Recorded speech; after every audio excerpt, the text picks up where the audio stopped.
Они танцуют, создают проекты, следят за лесом и соревнуются между собой. Современные роботы способны на все. Их создатели готовы эти навыки продемонстрировать на международном фестивале RoboFest, который в эти дни проходит на ВДНХ. Там можно не только увидеть самые необычные изобретения из разных стран мира, но и самим попробовать управлять роботами.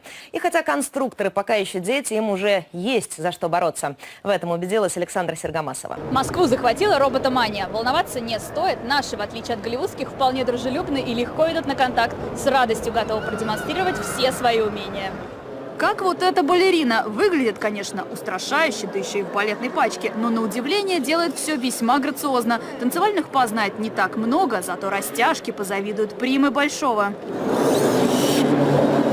Делают таких роботов в основном девочки. И пусть говорят, что не женское это дело робототехника, зато интересно. А сложности только закаляют и заставляют разбираться во всех мудреных механизмах. Конечно, сложно. Мы еще первый год этим занимаемся, но ко всему привыкаем. Мальчики занимаются серьезными делами. У них никто не танцует. Здесь проектируют дорожное движение. Управляемый робот должен самостоятельно приехать по указанному адресу, который ему задают в самом начале. Причем добраться туда он должен, соблюдая все правила дорожного движения. Ситуации в режиме реального времени. Светофоры, знаки, разметка. Здесь важно перепроверить все по нескольку раз. Вот и собирают консилиумы, а потом делятся секретами успеха.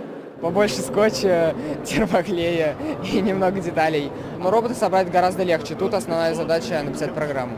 На программу уходит практически все время, но зато потом роботом можно управлять буквально взмахом руки. Выглядит весьма эффектно. Кто-то пошел еще дальше и сконструировал очки виртуальной реальности. Смотришь по сторонам, жмешь на джойстик, и робот начинает движение. Все представленные модели спроектированы детьми. Некоторых аналогов даже нет в мире. Как вот этот коптер, которым уже заинтересовались в МЧС. Это беспилотник, который поможет находить очаги возгорания в лесу. Также он компактный по сравнению с тем, что сейчас используется, и дешевле. Захотелось полетать подольше, посмотреть, что у меня находится в лесу. Тут зародилась идея сделать коптер, который будет летать гораздо дольше от гоночных. На фестиваль привозят не только серьезные проекты. Вот здесь, к примеру, самые настоящие бои роботов. Вокруг толпы болельщиков. Правда, все происходит настолько стремительно, что не успеваешь даже проследить. Пара движений джойстиком, и через мгновение проигравший повержен. В этом году в фестивале принимают участие рекордное количество – около 5000 человек из 65 регионов. Приезжают не только показать себя, но и посмотреть на других. Здесь же проходит финал Всероссийской олимпиады по робототехнике. Приз достойный – поступление на физмат МГУ.